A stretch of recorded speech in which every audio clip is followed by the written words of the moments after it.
¿no es cierto? Ustedes ya están en el capítulo 4 con el INGE. Vamos a resolver el ejercicio 2 si no lo hicimos. Vamos a ver qué trata. Estamos todavía en pandeo, ¿no es cierto? Estamos atrasados.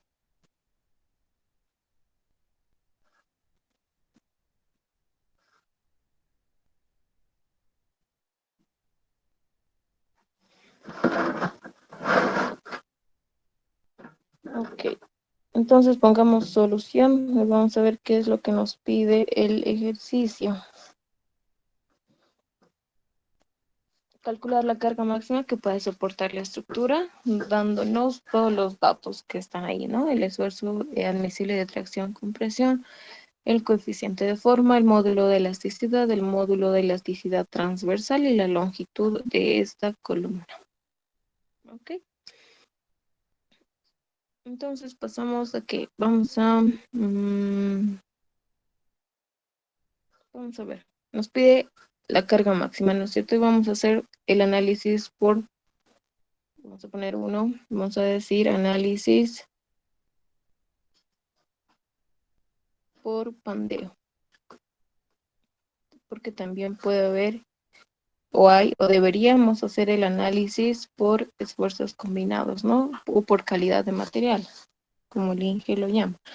Entonces, si hacemos el análisis por pandeo, estamos hablando de una carga crítica que pueda soportar esta columna y no es nada más que pi al cuadrado por el módulo de elasticidad, perdón, no es el área, me estoy confundiendo con otra ecuación.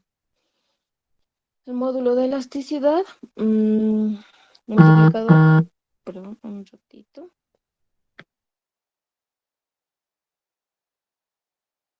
Ahora sí, multiplicado por la inercia menor de la sección, en caso de que esta carga esté actuando en el centro de gravedad, ¿no es cierto? Y dividido entre K, que es un coeficiente de reducción de la longitud efectiva, ahí está multiplicada por la longitud y esto elevado al cuadrado. Muy bien. Entonces tenemos un caso de apoyo para encontrar K primero. ¿Cuánto vale K? Tenemos que nuestra columna está empotrada en la parte inferior y libre en la parte superior. ¿Qué caso es, chicos? ¿Cuánto vale K en este caso?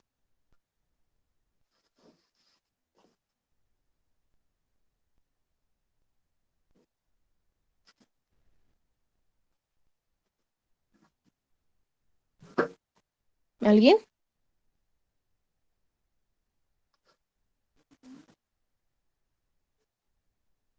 K vale, K vale 2, Auxi. Sí, exacto, correcto, Richard. Y también Gabriela, ¿ok? Entonces sí, K vale 2. ¿Por qué? Porque la longitud que se va a pandear tendría que continuar de esta forma también. Entonces, por eso es que K va a ser, en este caso no va a reducir, sino va a ampliar nuestra longitud efectiva, ¿no? Ok, entonces ya con esa idea, con el valor de K, ya sabemos cuánto vale K y decimos, ¿qué más nos falta, no? Vamos a ver acá. Tenemos pi es una constante, tenemos el dato del módulo de elasticidad, tenemos la longitud y ya tenemos K. Nos falta la inercia. Ok, entonces calculemos la inercia del eje X y del eje Y y vamos a ver cuál es el menor y ese va a ser, ¿no es cierto? Pero aquí hay algo en esta sección. Es que esta sección no es simétrica, no es doblemente simétrica ni simplemente simétrica, ¿no es cierto? Es asimétrica. Entonces, si es asimétrica esta sección, la inercia XY es igual a cero. Hemos dicho que el pandeo se va a dar, bueno, y la fuerza crítica la vamos a hallar respecto de los ejes centroidales y principales, ¿no es cierto? La misma idea que el capítulo, acá está, la misma idea que el capítulo 2, ejes centroidales y principales. Entonces, vamos a hacer eso, vamos a decir 1.1, vamos a decir determinación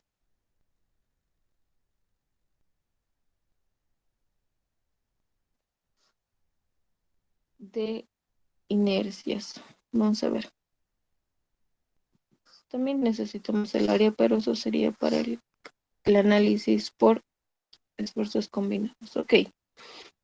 Entonces determinamos la inercia. Primero vamos a determinar la inercia en X, que va a ser igual a acá. Ahí no. Entonces vamos a dividir esta sección de esta forma.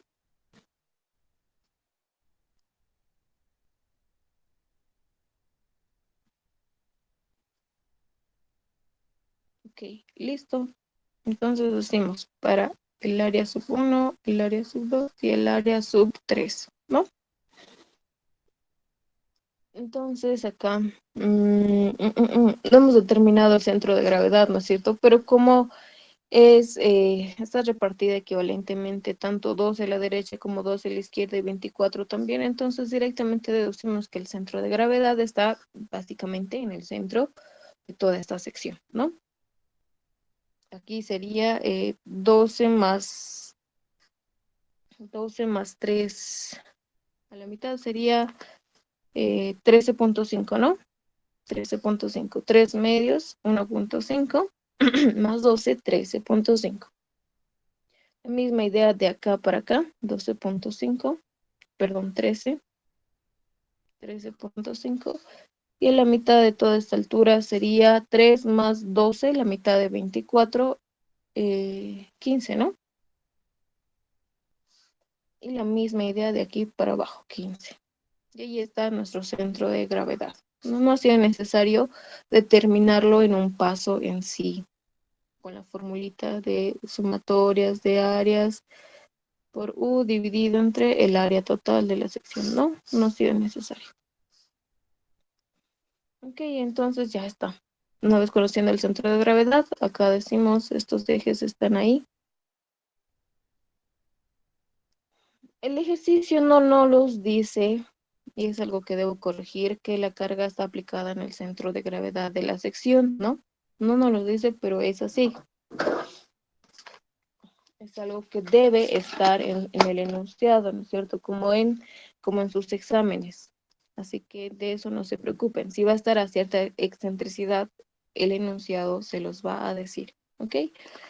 Entonces, continuando, vamos a decir el área o la inercia local del área 1 va a ser la base paralela al eje X, 13.5, multiplicada por la altura, en este caso 3 centímetros al cubo sobre 12, ¿no? Más el área 13.5 por 3, multiplicada por la distancia en Y hasta el centro de gravedad de esta subsección. Sería esta distancia, ¿no? Sería 12 más 1.5, ¿no? La mitad de acá, sí, de aquí es 12. La mitad de 3 sería 1.5, entonces 13.5. 13.5 al cuadrado. Más. Ahora acá, si nos fijamos, la subsección en amarillo 3 tiene la misma inercia local, la misma área, y por ende también va a tener la misma distancia vertical. 2 está aquí, la mitad de 3, 1.5, 13.5. Entonces esto lo vamos a multiplicar por 2 directamente. Por 2. Entonces decimos más aquí el área en verde. La base va a ser 3 por la altura, 24 al cubo sobre 12, más el área 3 por 24 multiplicada por esta distancia vertical, pero vemos que el centro de gravedad de la sección en verde coincide con el centro de gravedad de toda la sección, ¿no es cierto? Entonces esa distancia es 0. Listo, ahí ya hemos hallado la inercia en X. Por favor, estén calculándolo. Vamos a hallar ahorita la inercia en Y. Muy bien, si hallamos la inercia en Y, estaríamos hablando acá de distancias horizontales, pero ya hemos dicho vamos a copiar todo, solo que con el exponente cambiado. Más el área 13.5 por 13, y ahora ahí estamos hablando de una distancia horizontal, ¿no es cierto? Entonces sería desde de aquí, ¿no es cierto? A partir de la mitad del 3, 1.5 más la mitad de 12, 6. Y esto sería 6 más 1.5, ¿no? No, no, no, no, no, no, no, no, no, no, no. No, no, no, me estoy confundiendo. Vamos a hacer la resta, más bien, mejor. La totalidad de la base de esta área en amarillo es 13.5. La mitad sería, ¿cuánto sería? 6. Vamos a hacerlo. 6.75, ¿no? La mitad. Pero eso está medido desde este borde hasta este punto rojo. 6.75. Pero el centro de gravedad de la sección no está en el borde, sino en el centro de ahí. Entonces a este 6.75 le tenemos que restar 1.5, que es la mitad de 3. Y esa sería nuestra distancia, 5.25 al cuadrado. La misma idea para la sección o la subsección 3, ¿no? Entonces decimos acá, esto multiplicado por 2. Más nuevamente, la misma idea, 3 elevado al cubo por 24 dividido entre 12. Como la sección o el centro de gravedad de la sección en verde coincide con el centro de gravedad de toda la sección, la distancia es 0. Entonces toda esta expresión, pero en vano la vamos a escribir, si se va a hacer 0. Directamente ahí acaba nuestra inercia en Y. Entonces, ¿cuánto es, chicos?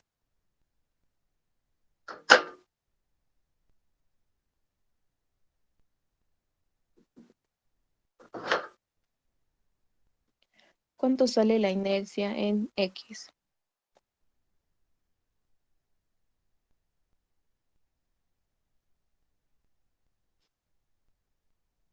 18.278.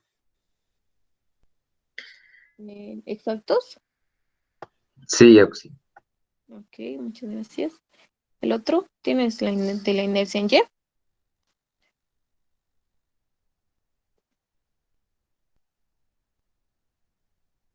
¿Alguien tiene?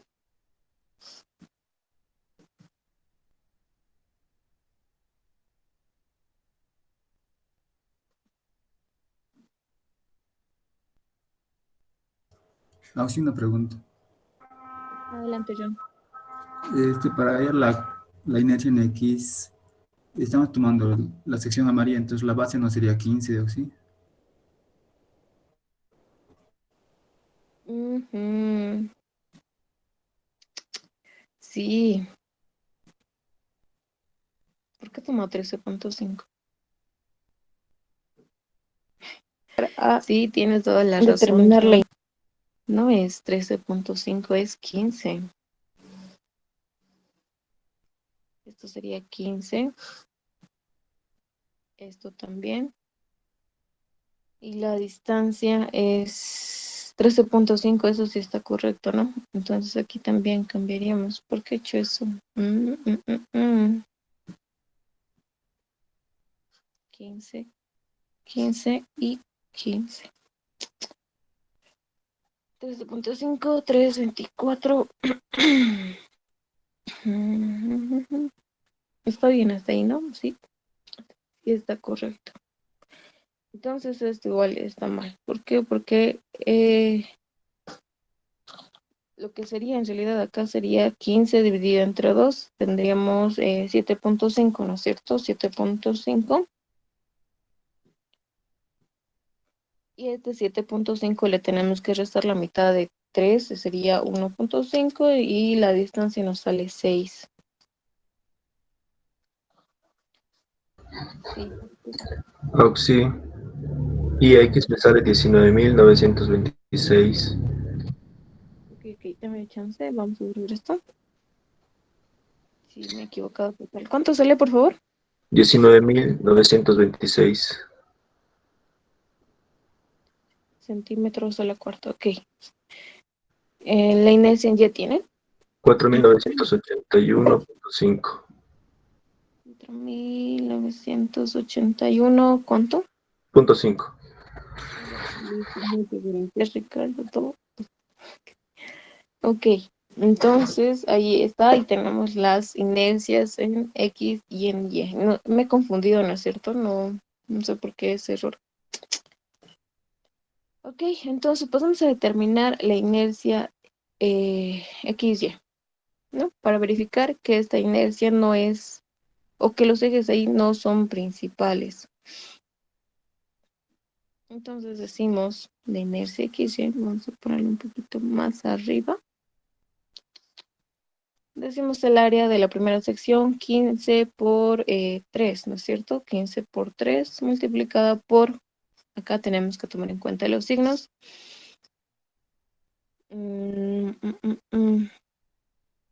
Acá en X sería una distancia negativa, ¿no es cierto? ¿Por qué? Porque está yendo al lado contrario del eje X. Y esa distancia en X es 6.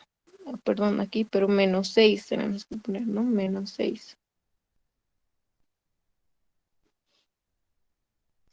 Menos 6.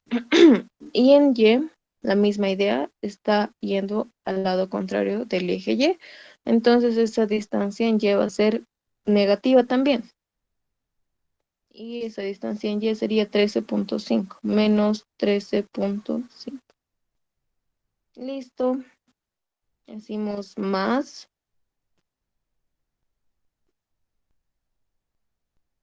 De la sección en verde sería ya, 3 por 24, ¿no es cierto? El área por la distancia en X, 0 por la distancia en Y, 0, ¿no? No hay distancias, ¿por qué? Porque su centro de gravedad coincide con todo el centro o con el centro general de toda la sección. La sección en amarillo.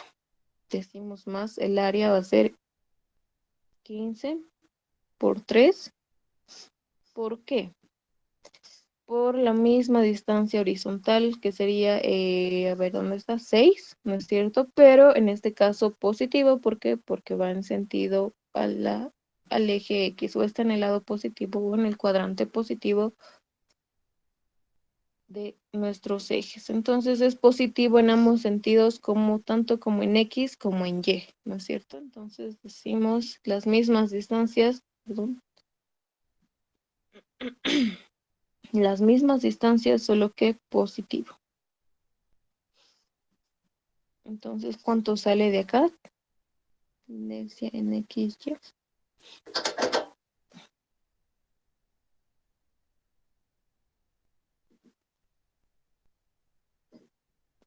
No nos va a salir 0, ¿no es cierto? Esto se convierte en más, esto es más, esto es 0. Entonces simplemente sería esto por 2. Nada más. 7.290. 7.290 centímetros a la cuarta. Ok, entonces el hecho de que esto sea diferente de 0, ya sea mayor o menor, igual, o mayor o menor a 0, positivo o negativo, nos indica que los ejes no son principales. Bueno, entonces acá decimos que hacemos. Necesitamos los ejes,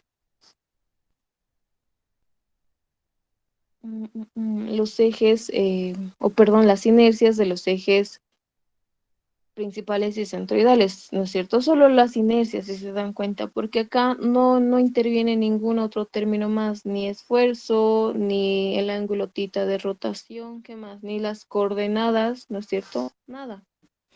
Entonces, directamente necesitamos solo la inercia de los ejes centroidales y principales. Entonces, como ya conocemos, decimos, en este caso nos ha salido, vamos a ver, la inercia de X prima, ¿no es cierto?, del eje X prima, en este caso de los ejes centroidales y principales va a ser igual a ¿qué? La inercia en X menos la inercia en Y dividido entre 2, ¿no es cierto? Es así, no me acuerdo muy bien. Vamos a ver. Mm,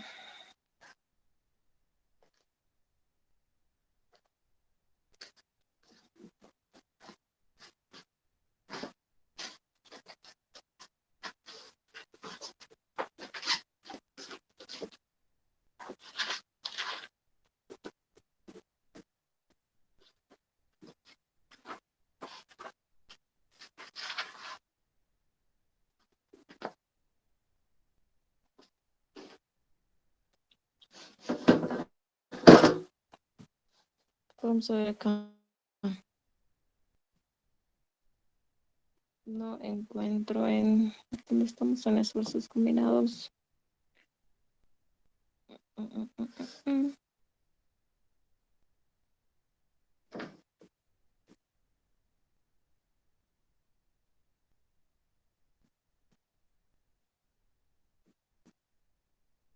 Aquí no hemos rotado. Ah, aquí está.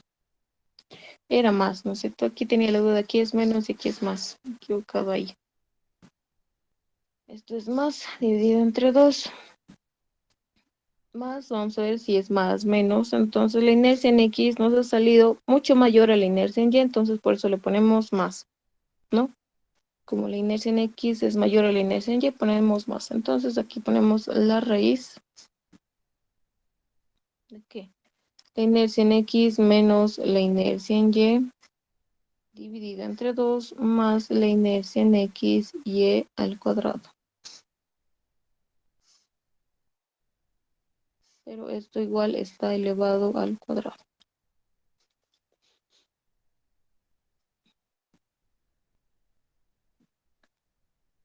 Sí, correcto. Entonces acá decimos, reemplazando, ustedes reemplacen los datos. Y para la inercia en Y utilizamos negativo, ¿no?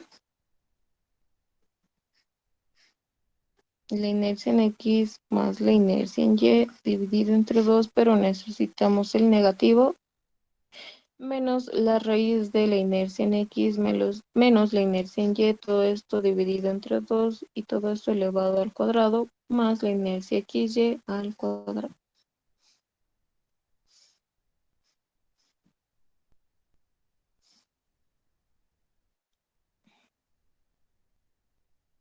¿Cuánto nos sale, chicos? ¿Cuánto nos sale? Reemplácenlo ustedes directo. Ahí están los valores de la inercia en X. La inercia en X es eso. ¿Cuánto le sale?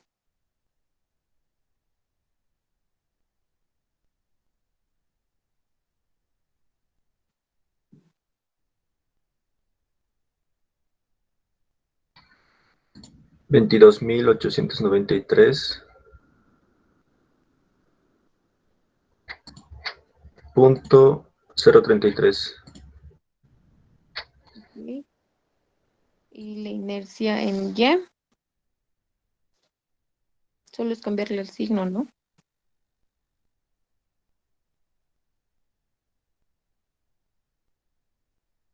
Solo intercambiar el positivo por el negativo, nada más.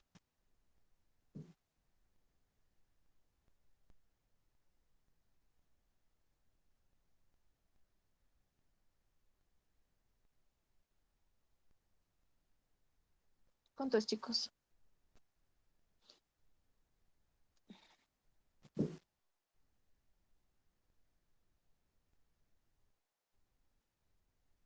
$2014.467. Listo, muchas gracias, Ricardo. Ricardo, sí.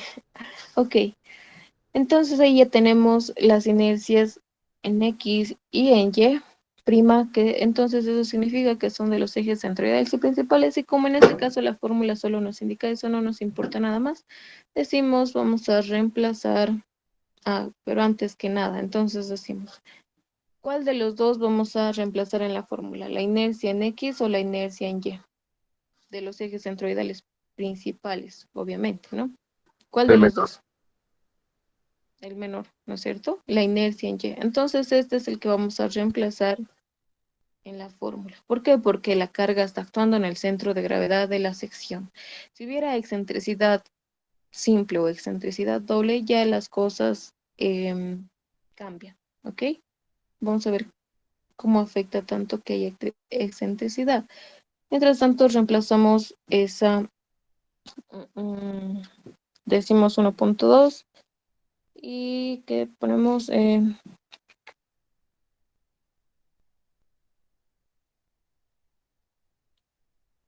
cálculo de P crítico. Decimos, ok. La carga crítica va a ser igual a pi al cuadrado por el módulo de elasticidad transversal. Directamente lo vamos a reemplazar.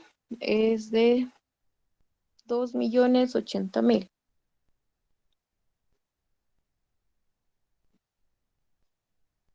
Eso multiplicado por la inercia en Y de los ejes centroidales y principales, 2014,467. 2014,467. Y ahí está. Decimos el valor de K no va a cambiar, ¿no es cierto?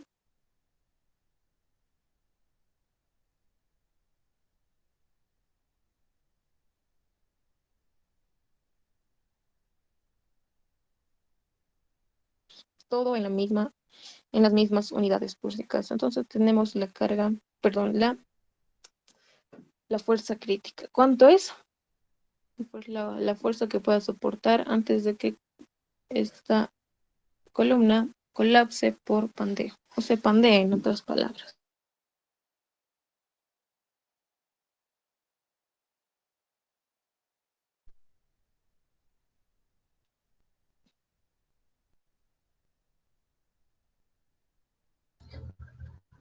Catorce mil doscientos ochenta y tres punto 38. Listo, ahí está. En kilogramos, ¿no es cierto? Sí, es pi al Tengo, cuadrado. sí, es pi al cuadrado.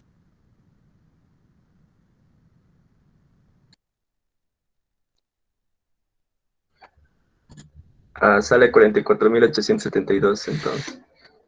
Ok, ok. Ujú, ujú. Vamos a ver, 44.000 igual, alguien dictó acá. No, no, sale rojito. 44.872,552, ¿no? Ahí está. Esa es la carga que soporta la columna antes de que se pandee, ¿no es cierto? Entonces aquí vamos a ver 1.3, el cálculo del efecto de corte.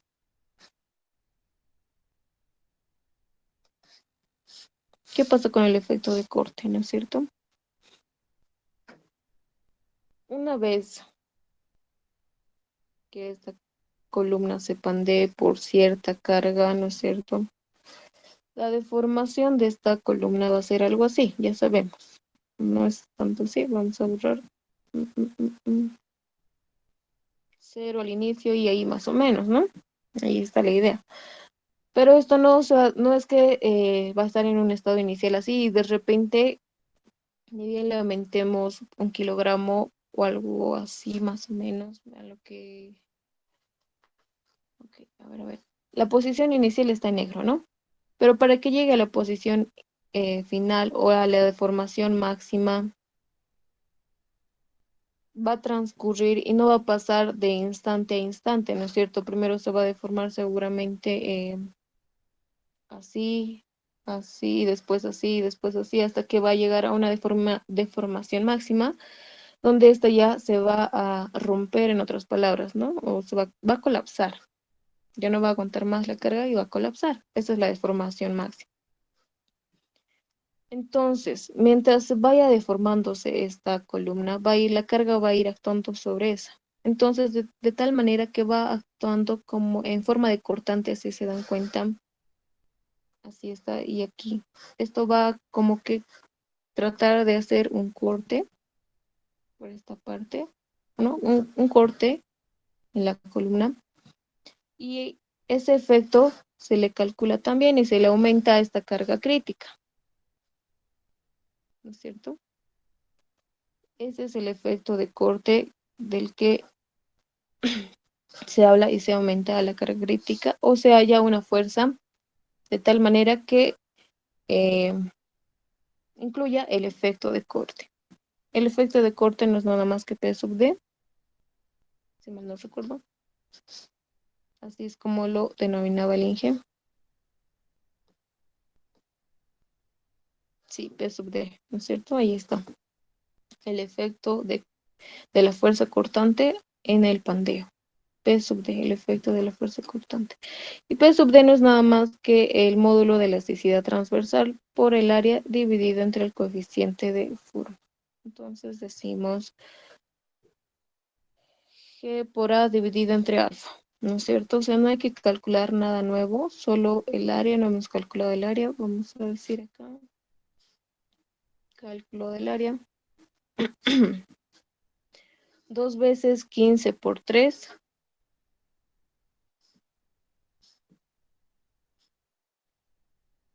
porque hay 2 veces que se repite esa área, más 24 por 3, ¿no? 24 por la altura 24, la base 3. Entonces ahí tenemos el área. ¿Cuánto es el área, por favor? 2 veces 15, 90. ¿Cuánto es?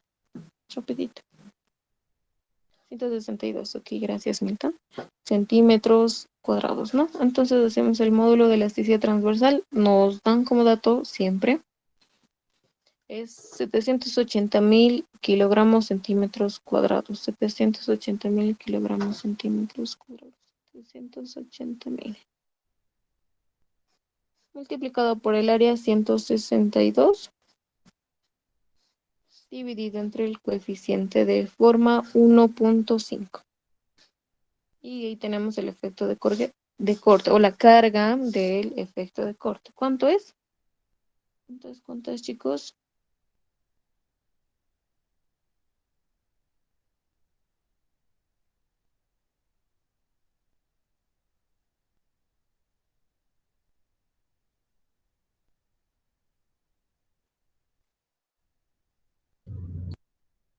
Ok, 84, 24. ¿Cuántos ceros serán? 4 ceros, ¿no? Ahora sí se dan cuenta, esta carga es inmensa.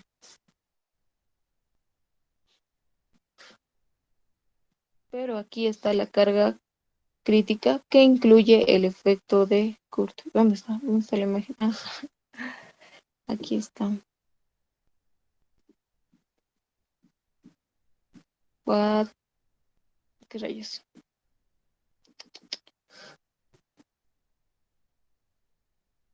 ¿Qué rayos? Ok, vamos a hacer otra vez esto.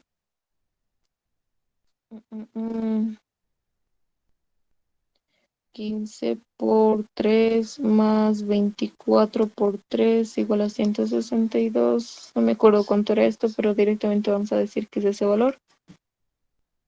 84,24,000 kilogramos, ¿no?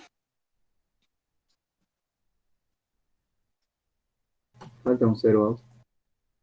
Así, 4 ceros. Ok, gracias, gracias. Acá.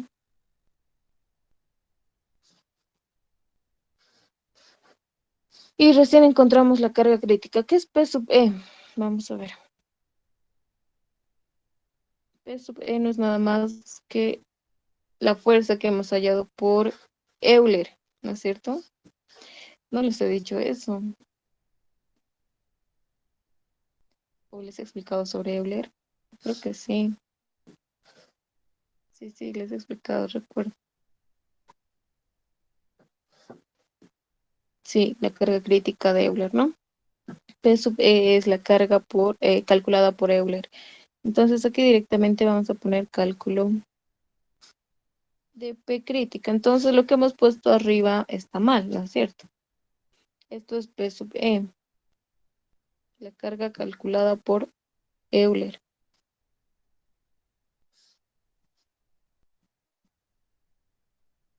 Eso es nada más. Entonces la carga crítica, ¿qué incluye? Incluye la carga de Euler y la carga por efecto de corte, ¿no es cierto? Entonces decimos acá, P sub E es ese valor largo, 44,872,552, pero todo eso dividido entre, vamos a ver, 1 más P sub E, 44,872,52 dividido entre P sub D, 84,24,000, ¿no?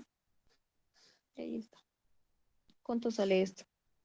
Ahora sí, la carga crítica.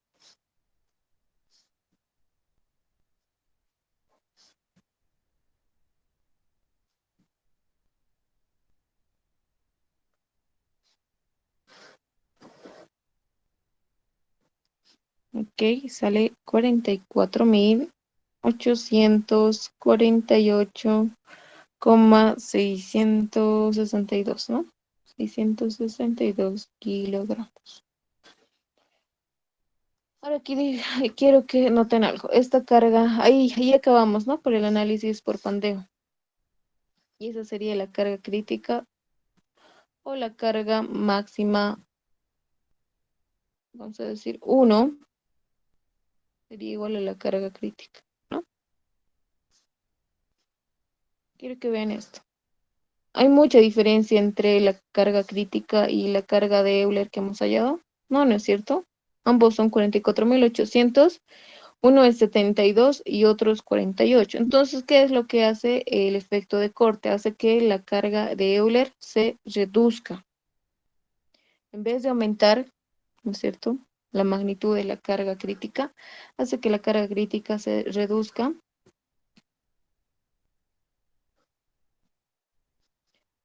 en comparación a la carga de Euler. ¿Eso qué es lo que hace? Hace que nuestra columna tenga menor capacidad de soportar más cargas o mayor carga, ¿no es cierto?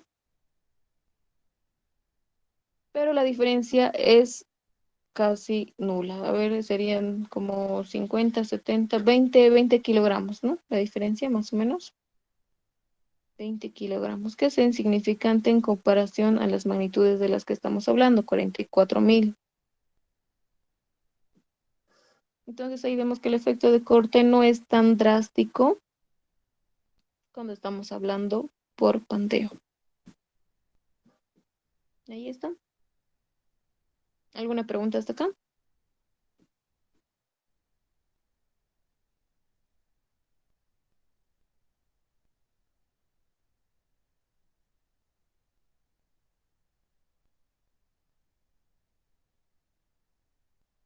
Todo está claro, ¿no? Entonces vamos a pasar Ah, al sí, una punto. pregunta. Adelante, William.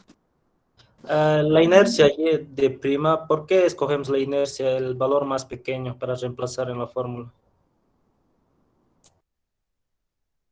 ¿Por qué? A ver, ustedes háganlo rapidito. Reemplacen, no vamos a hallar el efecto de corte directamente. ¿Por qué? Porque hemos visto que no hay mucha diferencia entre ambas cargas, ¿no es cierto? Reemplacen este valor en la fórmula de Euler, 22.893,0033 en esta ecuación, en la de Euler, acá. En vez de esto pongan, ¿cuánto era?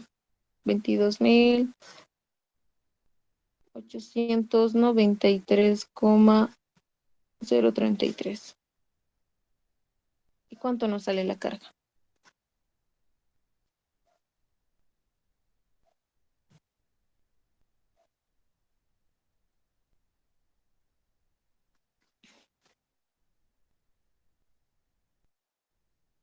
¿Cuánto sale la carga P sub E, chicos? Chicas. 50.900 o 509.000, ¿no? Lo he visto mal. Sí, 509.945,707. Eso es lo que sale, ¿no? Vamos a suponer que no vamos a tomar en cuenta la carga o el efecto de corte porque ya hemos visto que la diferencia es mínima, ¿no es cierto? Entonces vamos a hacer la comparación entre estos dos, entre esta carga 1 que hemos hallado y la carga 2, ¿no? Con las dos inercias. Hemos dicho que la carga máxima en realidad es la carga mínima, ¿no es cierto? Mínima entre todas las P sub I que vayamos a hallar. Entonces acá, entre estas dos cargas, ¿cuál es la menor? Con la que hemos hallado con la inercia menor, ¿no es cierto? ¿Por qué? Simplemente aquí esto es, mientras este factor, la inercia sea menor, la carga que pueda soportar nuestra columna va a ser menor.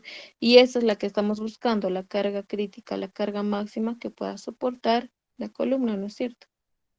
¿Por qué? Porque pi es constante, el módulo de elasticidad es constante, eh, K va a ser constante y por ende la longitud. La única varianza va a ser en la inercia.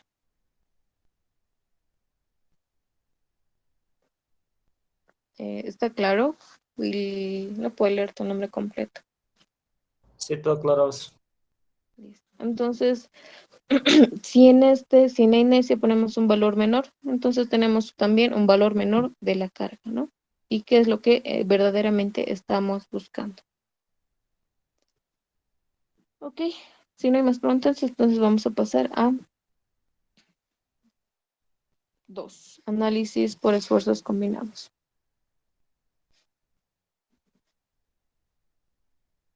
O también el INGE lo llama por calidad de material. Ok. Ujú.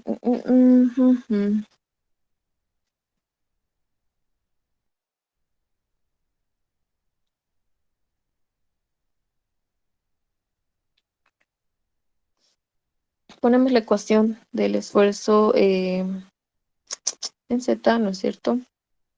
De esfuerzos combinados, que es igual a más menos una normal dividido entre el área más menos un momento en X o multiplicado por una distancia en Y dividido entre la inercia en X más menos el momento en Y multiplicado por una distancia en X dividido entre la inercia en Y. Cuando hablamos de esfuerzos combinados también estamos hablando de esos esfuerzos que se dan en los ejes centroidales y principales, ¿no es cierto? La misma idea que pandeo, ¿no es cierto? Entonces acá vemos el momento en X es igual a una carga P multiplicado por una excentricidad en Y. Y el momento en Y es una carga P multiplicada por una excentricidad en X. Estas excentricidades no es nada más que los brazos perpendiculares a la fuerza P, ¿no es cierto? Nada más. Pero como sabemos que la carga está actuando en el centro de gravedad de la sección, entonces no hay excentricidad, la excentricidad es cero, tanto en X como en Y. Y si no hay excentricidad, no hay momento en X ni en Y. Y si no hay momento, toda esta expresión se simplifica, también toda esta expresión. Las dos, ¿no es cierto? Entonces lo único que queda es esto, que el esfuerzo de tracción-compresión va a ser igual a o el esfuerzo en Z, mejor para que no haya confusiones. Más o menos una normal en este caso, y la normal directamente lo voy a reemplazar, es la carga P. ¿No es cierto? Porque la carga P no tiene componentes en otras direcciones. La única dirección es la que se está mostrando y en este caso es del eje Z, vamos a decirlo. A lo transversal está Y y X, entonces a lo longitudinal el eje Z. Solo tiene ese componente, por eso digo que la normal va a ser igual a la carga P. El área, la hemos hallado, era 162 y ahí está. 162. Ahora esta carga está en compresión, entonces no le ponemos positivo, le ponemos negativo. Pero eso significa simplemente el esfuerzo. el esfuerzo es negativo, entonces nos indica que es compresión. Pero ya para hallar la carga, no nos importa el signo, ¿no es cierto? Entonces decimos acá, este es el esfuerzo que se va a generar en todos los puntos, ¿no es cierto? Cuando estamos hablando de un esfuerzo normal, no importa las distancias o dónde esté ubicada la carga.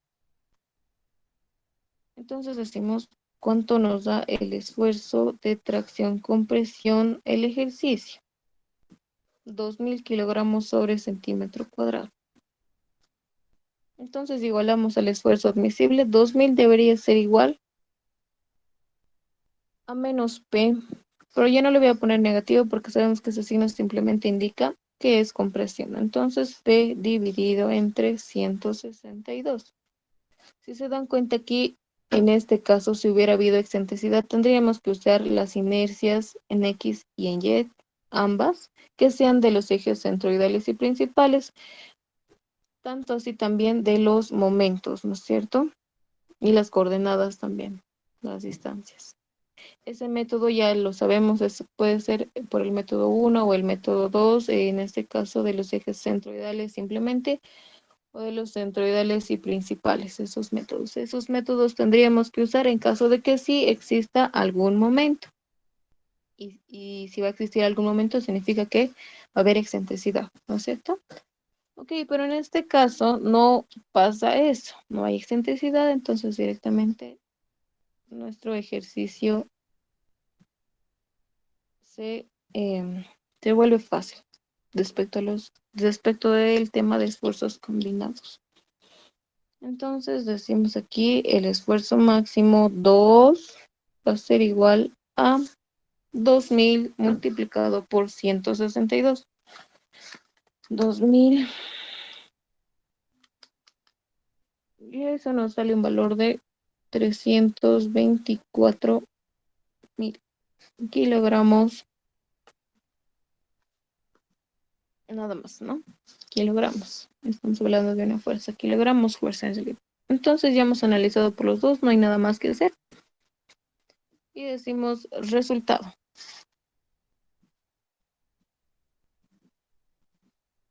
Resultado final. Entonces, acá la carga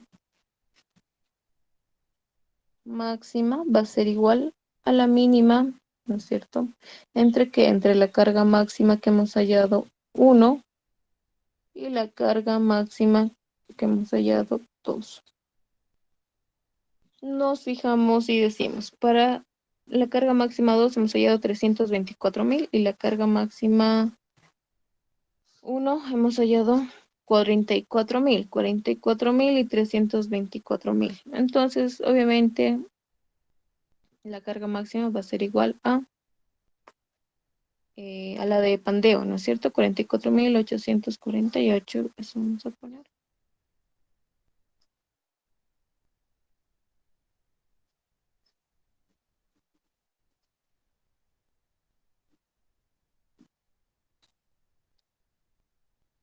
Coma 662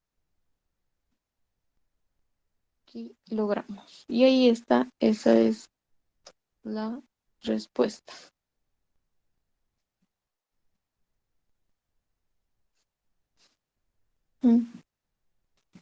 ¿Alguna pregunta? Hasta acá. Entonces aquí también podemos añadir esto. O la columna.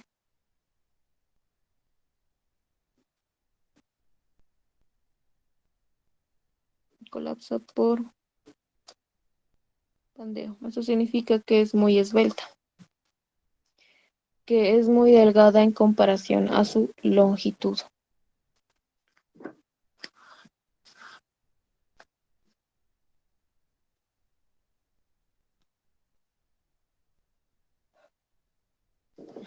¿Alguna pregunta, chicos, hasta acá?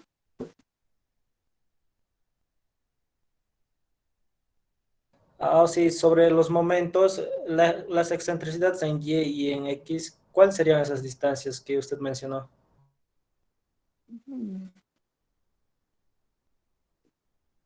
Vamos a ver.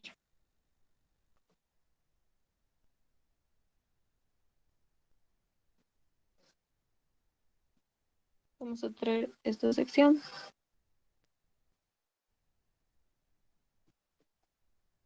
Y vamos a decir. Vamos a suponer, ¿no es cierto? El ejercicio no nos los indica, debería indicarnos, es un error denunciado, que la carga está siendo aplicada en el centro de gravedad de la sección, está siendo aplicada acá.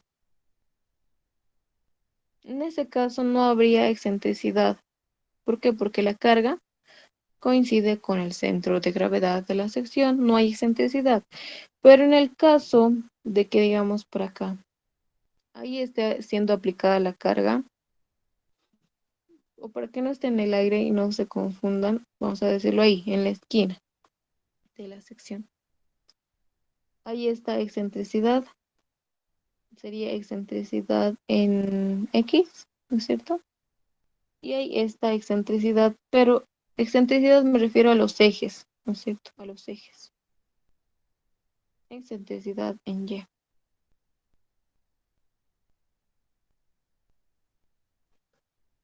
Y ahora, si vamos a rotar, esta excentricidad obviamente va a cambiar, ¿no es cierto? Pero no sé dónde tendríamos, hacia dónde tendríamos que rotar, pero voy a suponer que es así, la rotación que deberíamos hacer. Vamos a decir que nos ha salido negativo tita. Vamos a decir que esos son los ejes centroidales y principales. En este caso, las excentricidades ya no serían esas, ¿no? Serían medidas respecto desde los ejes que ya hemos hallado, de los cuales tenemos que trabajar. Este sería la excentricidad en X y este sería la excentricidad en Y. Ahí sí existe excentricidad cuando la carga no está aplicada sobre el centro de gravedad de la sección, nada más. Pero el ejercicio nos indica que la carga está siendo aplicada en el centro de gravedad de la sección específicamente, nada más. Como en su primer parcial. ¿Todo ¿Está claro? claro? Sí. Listo. ¿Alguna otra pregunta más?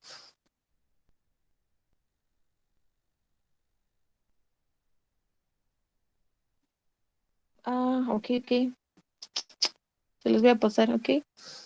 Pensé que sí lo había hecho. Últimamente estoy con muchos pendientes. Ok, entonces, si no hay más preguntas, vamos a hacer el siguiente ejercicio. ¿Por qué? Porque estamos atrasados. Ahí está el efecto de corte, ¿no es cierto? Pandeo debido a una carga excéntrica. Aquí está. Esta sería la carga crítica de Euler. Si se dan cuenta, ya no tiene la misma forma. Pi al cuadrado por E, por la inercia, dividido entre K, multiplicado por L y L al cuadrado. No, ya no tiene la misma forma. Es otra.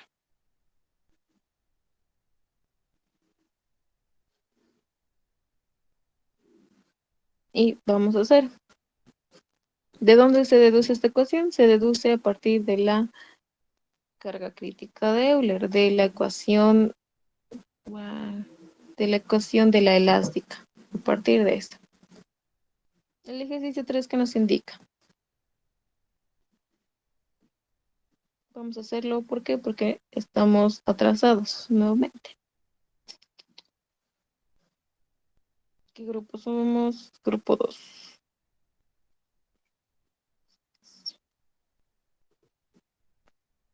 Nuevo documento. Abrir en la pizarra. El ejercicio 3 que nos pide demostrar la siguiente ecuación. ¿Por qué? Porque en su examen tienen que demostrar las ecuaciones en caso de que sean, vamos a ver, van a entender después. Vamos a poner acá solución, no sé dónde, acá. Solución.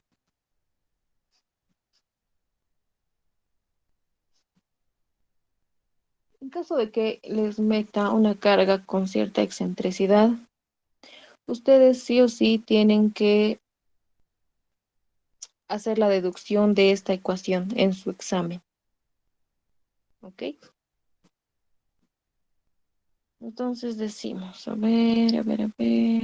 ¿De dónde tenemos que demostrar esta ecuación? Ese es el objetivo.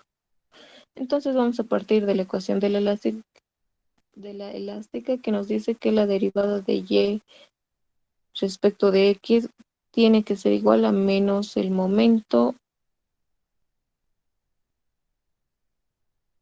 dividido entre i, el módulo de elasticidad por la inercia. Eso es, esa es la ecuación de la elástica.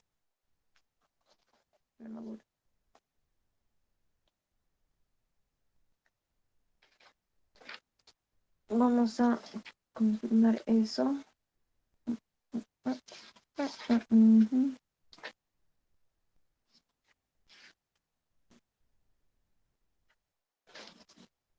Sí, la ecuación de la elástica. Entonces nos pide cuando haya cierta excentricidad. Pero aquí está la gráfica. Ujú. Olvidaba eso. Es de un apoyo que está empotrado en la parte en la parte inferior, perdón, y libre en la parte superior. La deformación, ¿cómo sería? Sería de esta manera. Ok. Nos planteamos los ejes, ¿por qué? Porque no los han planteado acá, pero lo vamos a hacer nosotros. Vamos a decir.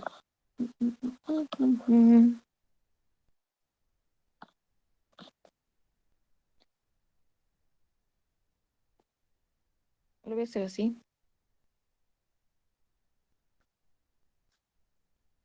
No, mejor no acá. Y así. Acá está Y y aquí X. Perfecto. Entonces decimos acá, esta carga, pero hay excentricidad, no está aquí, ¿no es cierto? No está aquí en esta gráfica. Qué error. Lo vamos a hacer así.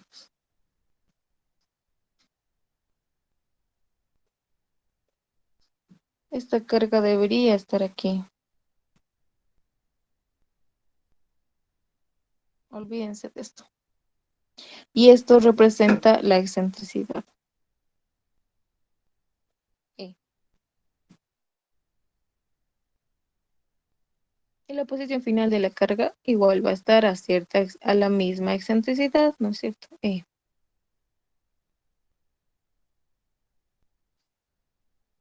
Entonces aquí vamos a encontrar la ecuación del momento en algún punto cualquiera. Decimos en este punto, en cualquier punto, ¿no? El momento en ese punto. Vamos a decir, hasta aquí va a ser una distancia y que no conocemos, porque está en el eje coordenado y. Y esta distancia y es desde el centro de gravedad de la sección hasta el punto amarillo. Y de esta distancia hasta acá no es nada más que la deformación máxima, y la deformación máxima es esto.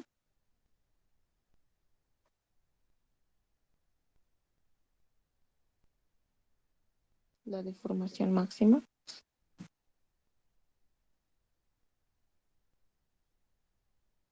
Entonces esta distancia no es nada más que la deformación máxima o la deformación simplemente perdón.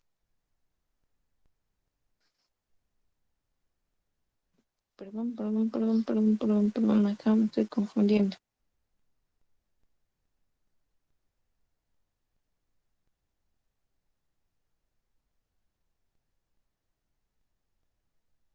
Hasta este punto nomás. Ok. Entonces esa distancia hasta el final de nuestra columna va a ser igual a la deformación máxima más, ¿qué? Más la excentricidad menos y, ¿no?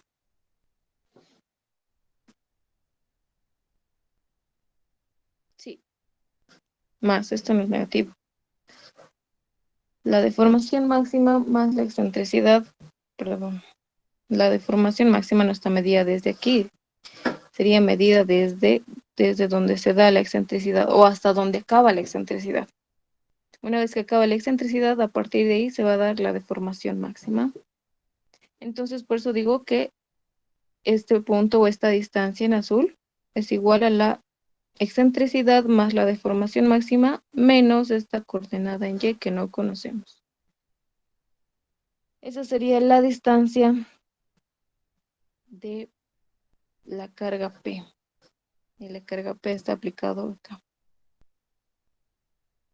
Al final, en la deformación final. Entonces de ahí sacamos el momento. El momento no es nada más que una fuerza por el brazo y el brazo es esta distancia en azul. Y esa distancia en azul es la deformación máxima más la excentricidad menos esa coordenada en Y que no sabemos. Y ahí está. Entonces esta ecuación la reemplazamos acá en la ecuación de la elástica. Entonces decimos la derivada segunda de Y respecto de X va a ser igual a ¿qué?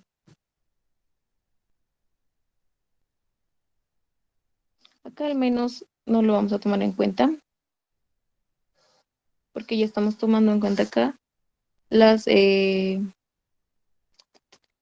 los signos correspondientes de esta distancia, ¿no es cierto? Entonces ya está. El momento va a ser igual a una carga P por la deformación máxima más la excentricidad menos esa coordenada en Y, que no sabemos, es nuestra variable, dividido entre I.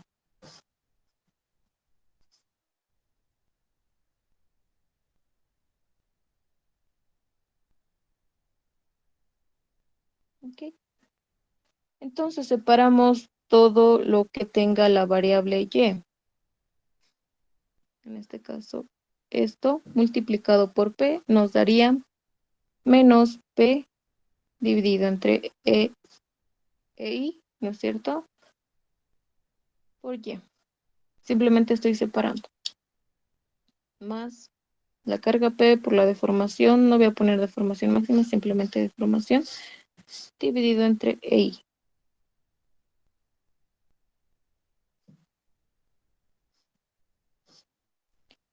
Y ahí tendríamos, bueno, vamos a llevar todo lo que contenga la variable Y al otro lado de la ecuación para formar una ecuación homogénea.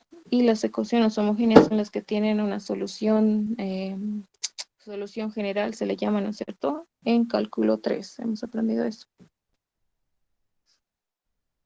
Decimos la derivada segunda de Y respecto de X, eso va a pasar con positivo, P sub I, P sobre E I, ¿no es cierto?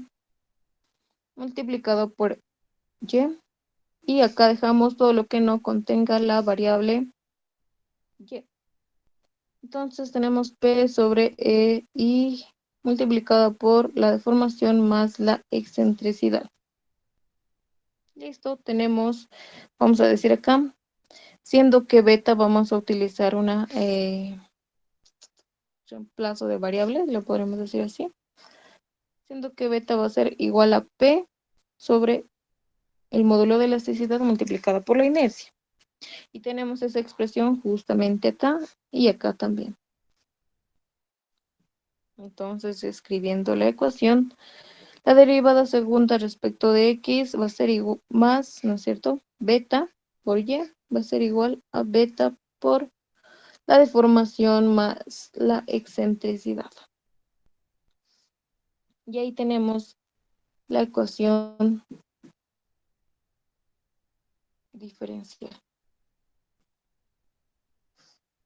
Entonces una solución general a estas ecuaciones homogéneas es esta, la siguiente.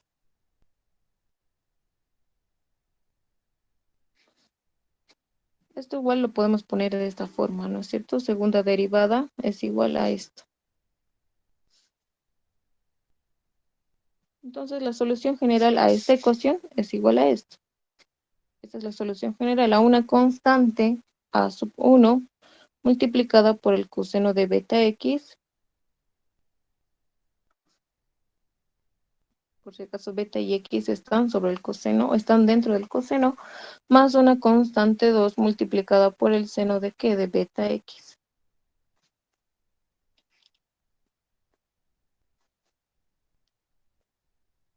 Más esta parte, toda esa expresión, beta por la deformación más la excentricidad dividido entre la constante que tenemos acá en y, beta. Entonces, ¿de dónde nos sale?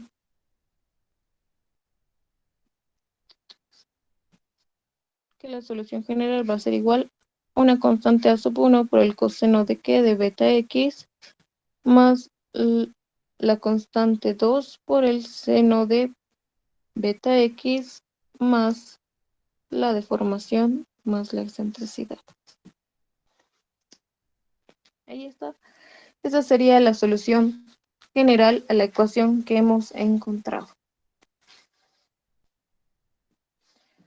¿Qué es lo que tenemos que hacer acá? Encontrar los valores de estas constantes a sub 1 y a sub 2. ¿Cómo? Nos vamos a plantear las condiciones de borde que tenemos gracias a la deformación por los diferentes apoyos que se nos vaya a presentar. En este caso es un empotrado abajo y libre arriba. Eso significa que en Y va a ser igual a 0, ¿no es cierto? La deformación en Y va a ser igual a 0 acá abajo.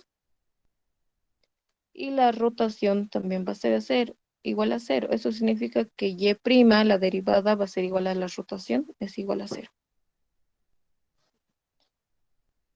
Acá arriba tenemos una deformación, Y igual a una deformación.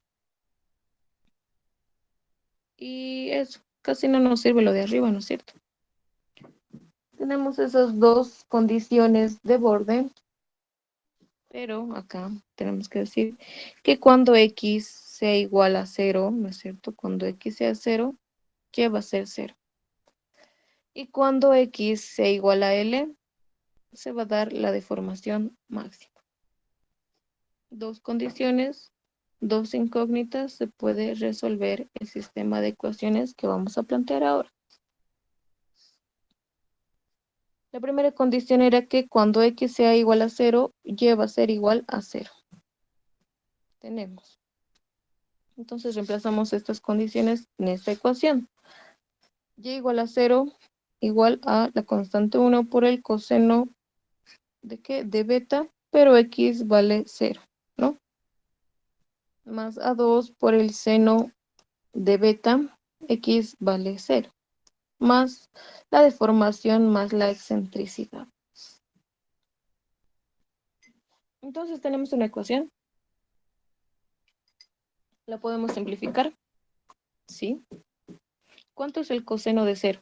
¿No es cierto? Cualquier número multiplicado por 0 es 0. Entonces esto directamente es 0. Pero ¿cuánto vale el coseno de 0? ¿Y cuánto vale el seno de 0?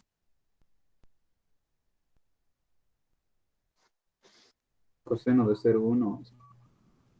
¿Y el seno de 0? 0. Exacto.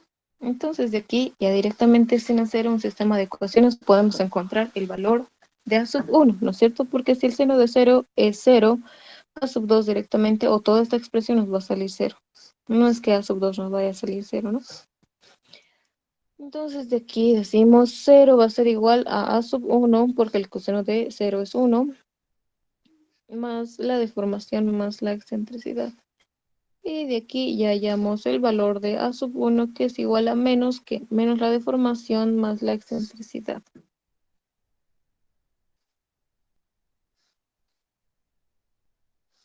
Y ahí está el valor de nuestra primera constante, A sub 1, ¿no?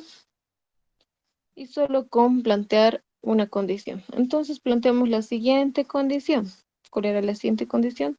Que cuando x sea igual a L, y va a ser igual a una deformación máxima, ¿no? Es simplemente deformación, porque acá tampoco lo dice. En esta ecuación no pone deformación máxima, pero se sobreentiende. Ok. Entonces reemplazamos esa ecuación, esta condición de borde.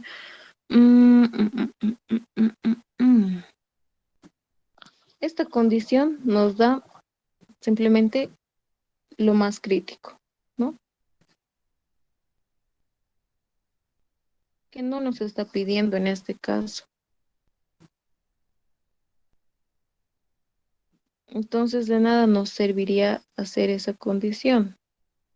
Vamos a utilizar esta condición, la siguiente, la que les decía acá, que cuando x sea 0, la rotación o la derivada de la ecuación de la deformada va a ser igual a 0, ¿no? Usamos esa condición. Entonces, cuando x sea 0, la derivada de y va a ser igual a 0. Entonces, para eso derivamos primero esta ecuación. Esta, ¿no? La que hemos hallado. Entonces, la derivada de y va a ser igual a ¿qué?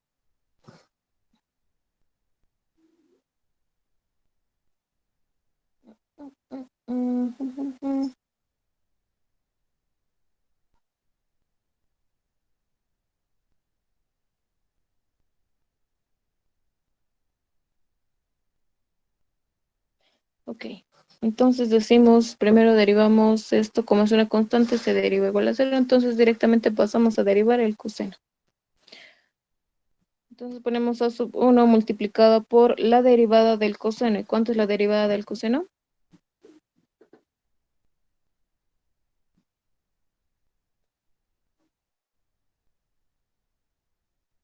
¿Cuánto es, chicos? Menos seno auxi. Exacto, menos seno de lo que tenga que adentro, ¿no es cierto? No. Entonces, menos seno de qué? De beta x.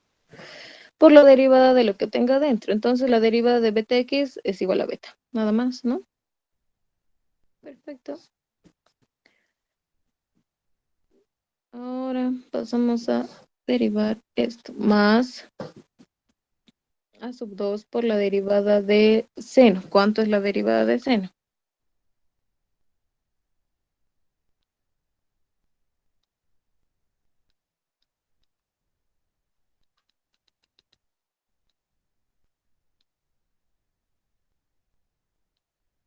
¿Cuánto, chicos? Coseno de beta por x. Exacto.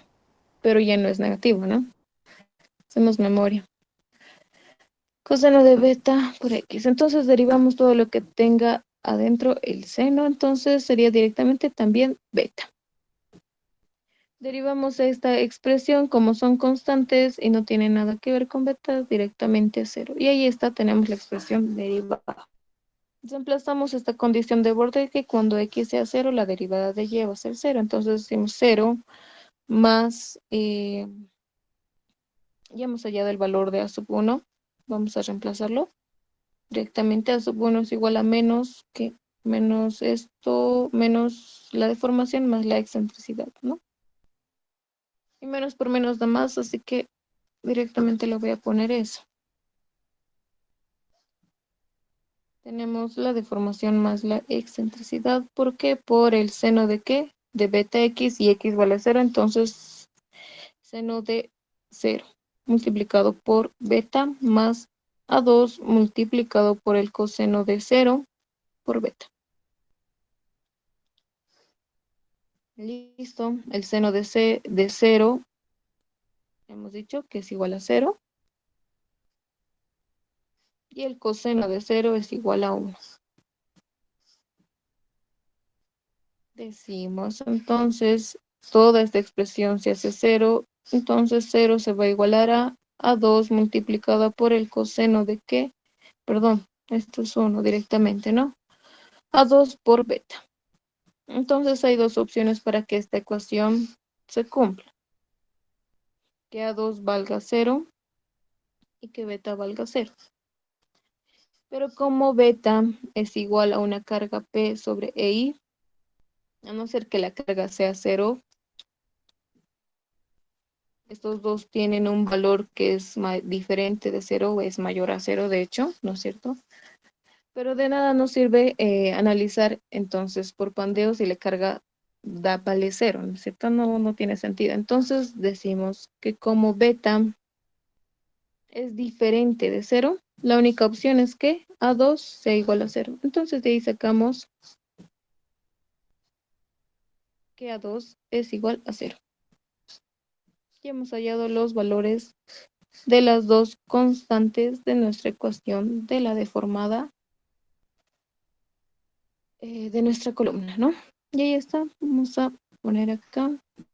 Entonces la ecuación quedaría así.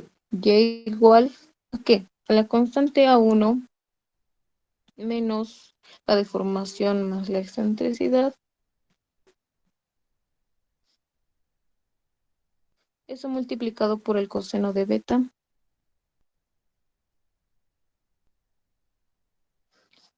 Como A2, ¿cuánto vale? 0, ¿no es cierto? Entonces toda esta expresión se hace 0. Lo que nos quedaría sería la sumatoria de la deformación más la excentricidad. Listo, ahí está. Pero en realidad nos pide demostrar esto.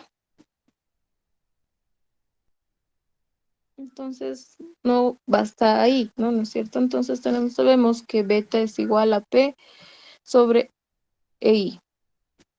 Y si nos damos cuenta aquí en esta ecuación, P es la que está despejada de toda la ecuación, entonces hacemos eso. Decimos...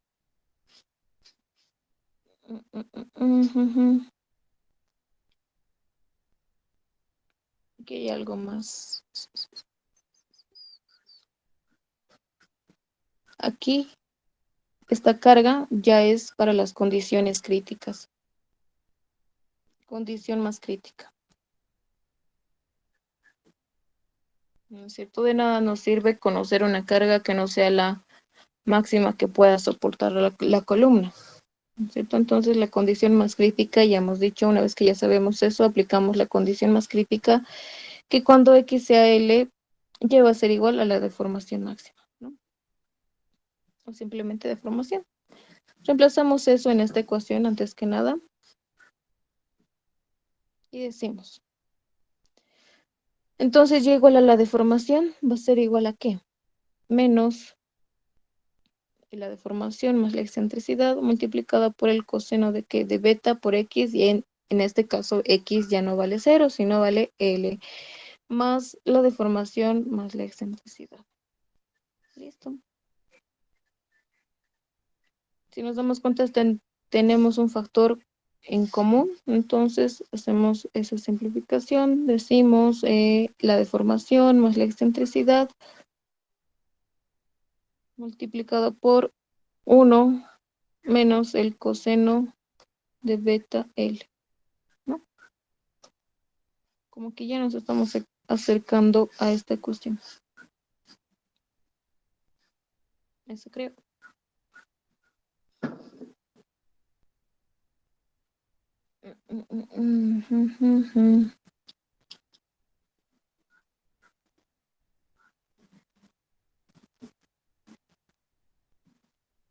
No. Tenemos que despejar beta, porque beta está en función de P, ¿no es cierto? Entonces de aquí es de donde tenemos que despejar beta. En vez de hacer esto, vamos a despejar beta.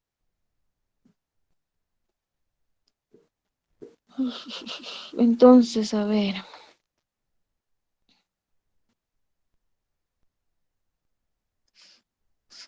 Toda esa expresión, vamos a llevarlo al otro lado. O vamos a decir que la deformación más la excentricidad, esto lo vamos a llevar al otro lado para convertirlo en positivo, multiplicado por el coseno de beta L va a ser igual a la deformación más la excentricidad menos la deformación, ¿no? Esto estoy llevando al otro lado. Entonces lo que nos queda sería esto.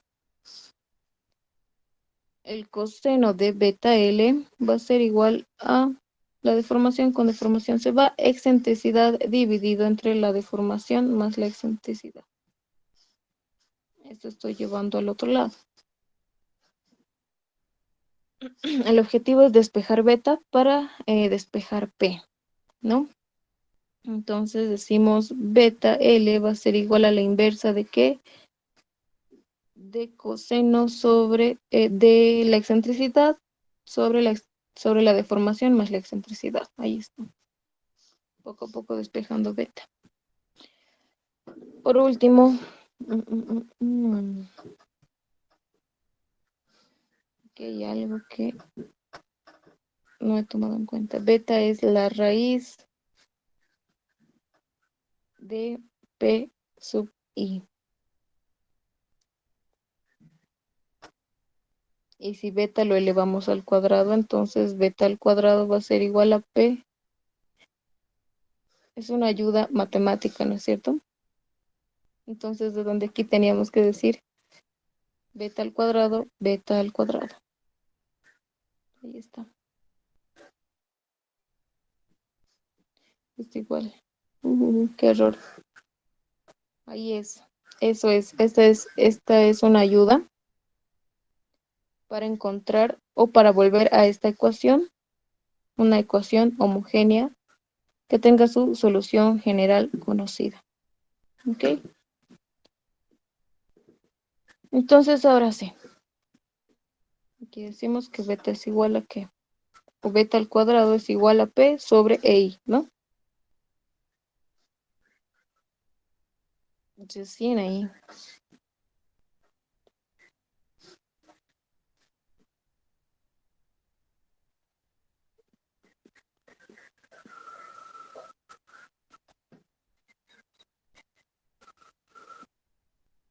¿Ok? Entonces, elevamos todo al cuadrado.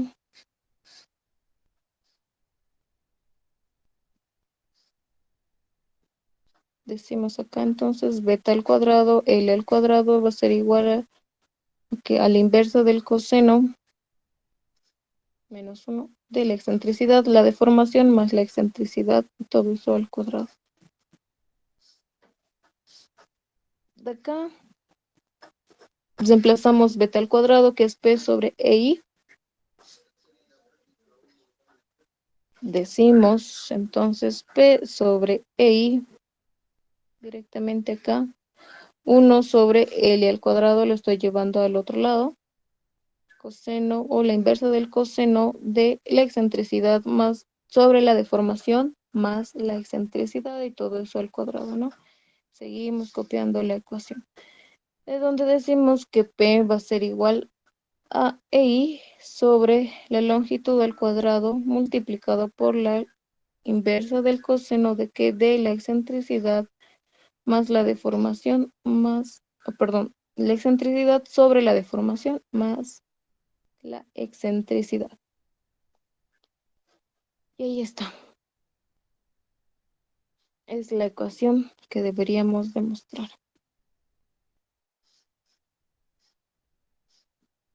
No, nos ha salido igual. Lo único acá es que tomen este artificio. Bien, me he confundido garrafalmente. Es un artificio matemático para volver a esta ecuación una ecuación homogénea. Ecuación diferencial homogénea, ¿no? Que tenga su solución general conocida. Y esa sería la respuesta, ¿no? Ahí está, hemos demostrado esta ecuación. Pero solo cuando haya una excentricidad simple, nada más. No es una excentricidad doble.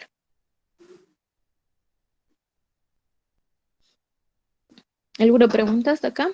Esto ustedes lo tienen que ir repasando y con los diferentes apoyos o condiciones de apoyo, ¿no es cierto? No solo tenemos empotrada libre, sino también tenemos doblemente articulada, ¿qué más? Doblemente articulada, vamos a ver. Acá tenemos los diferentes apoyos. Empotrada, empotrada, empotrada libre, articulada, empotrada, articulada, articulada. Sería bueno que lo hagan para los 4. Bueno, en este caso hecho para la empotrada libre. Para los otros 3, por si entra en su examen, ¿no? ¿No es cierto? Ya sepan cómo resolver, cómo hallar la carga crítica cuando haya excentricidad. ¿Alguna pregunta hasta acá?